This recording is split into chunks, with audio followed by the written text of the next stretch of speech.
So welcome to this week's episode of Marketing Uncut, where we're going to speak about how to use your video for live selling. Okay, so there are a few tips on why we should do live selling. Social commerce is a real thing that is happening right now. How do we convert social media engagement to sales? Isn't that what businesses are for? We need to make money, and this is the best time to make money, especially if you have an FB page or an e-commerce website. So how do we do this? When we're creating videos or creating live sessions with your guests, with your potential buyers, we need to know, is your video going to sell? Is it going to be informative? Is it going to raise awareness for your business? Is it going to make your business more human to your customers? We don't want to be speaking or buying from robots. There are too many robotic companies out there. How do you engage with your customers? From there we can create an outline of your goals to accomplish the content that you want to create. So you need to know the goals for the video that you're making, the title for the session. Like right now, we're going to do this session as how to create a video for your live marketing session, and then pre-session promotions, because we need people to know that you're going to sell live when and obviously where, which is the link to your Facebook page. And then is your content going to be meaningful? Are you going to teach them about your product features? Are you going to just tell them about the latest promotions that you're having? How special are these promotions compared to the products that are available in your store, your physical store? Because it should be a different segment of customers, right? The buyers who frequent your store, and the buyers who are more comfortable by purchasing online from your Facebook page or from your e-commerce website. Also, you need to have a game plan for your content. How will you focus on the materials that you have created, and what will the flow of the video be? So here's a checklist that you can use. How are you planning to promote this video, this session, live selling session that you plan to post? Is your camera good enough? Is it clear enough to show your products in great lighting? You can have a video that will be audible to your guests. Do you have a good lighting source?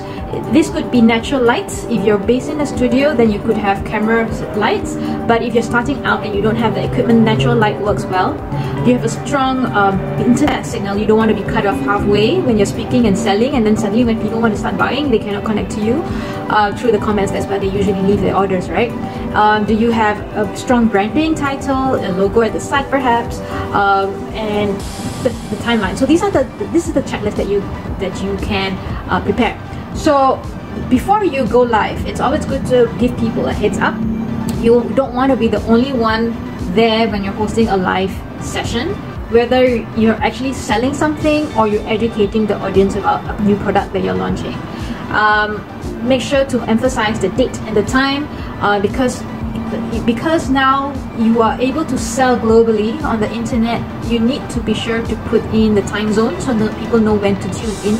Remind people to subscribe to your channel so that they will be notified when you go live.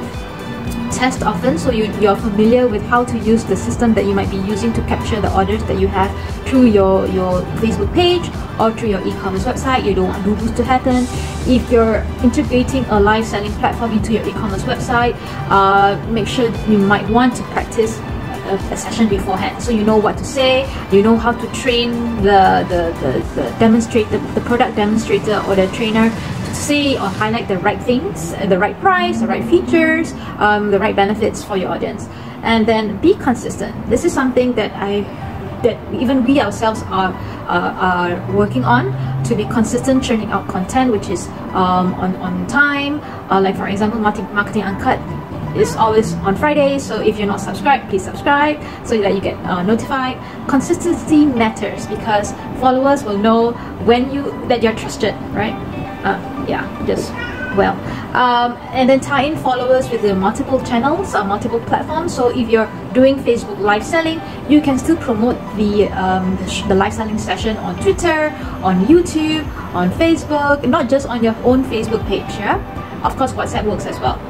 And then use engaging visuals if possible, so that it's not just about you in front of the camera. Of course, if you're attractive, it's a bonus, but if you have visuals to also be part of the video, that'll be more interesting. If you have the product to show, even better, right? Be yourself. be authentic, because if you are trying to be somebody else, you will come across as a fake, and people will be able to sniff that out. So be yourself. If you need practice to just, you know, calm your nerves, do so. There's no harm in just going through a practice run with your friends, so that you're familiar with how things work.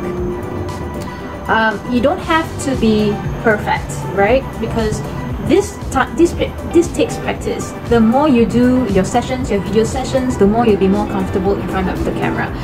I was never comfortable being in front of the camera, but since we launched our new channel, the BETV channel, again a reminder to subscribe, we have had to be more present and more comfortable with speaking and churning out content. Product pushing. Are you going to create a new product to push? Are you launching a new website? Do you have a new milestone that you want to share with your audience? For example, if you're launching a new app, it could be something, a new feature that you just put in that is exciting and you just want to share. This is all part of having a live video session. It's not just about selling, it's about educating. Give people answers. This is something that will really work if you're doing Facebook live selling, because people want to ask about your product. So this would be the best time to answer your audience live. They could leave the question in the comment box, and you can leave your answers, and you can actually answer the questions live, which is really great because that's more interactive and more engaging. Work with what you have. If you're not comfortable with speaking like that, you could always share, you know, if you already have a blog, you could convert whatever blog content into the video. So this can be done either manually, then it's frame by frame. You could use a video software to do it, or you can even use InVideo, which actually helps to convert text to video. Analytics. You need to know when your best audience are present in your videos. So Facebook actually lets you know when your videos are being watched, how long they're being watched for, and this is very helpful so you can plan your next Facebook live sessions. Yep, that's a short video for this week, and I hope that you'll be able to use the checklist that I've shared earlier. If you do need more help in creating live video or live selling sessions, do feel free to reach out to us, and we'll be more than happy to guide you. In the meantime, if you have not checked out our FB live selling platform, please do so. You can visit, you can just drop us a WhatsApp at this number, and we will be more than happy to give you a 7-day free trial. Alright then, have a great weekend. See you next week.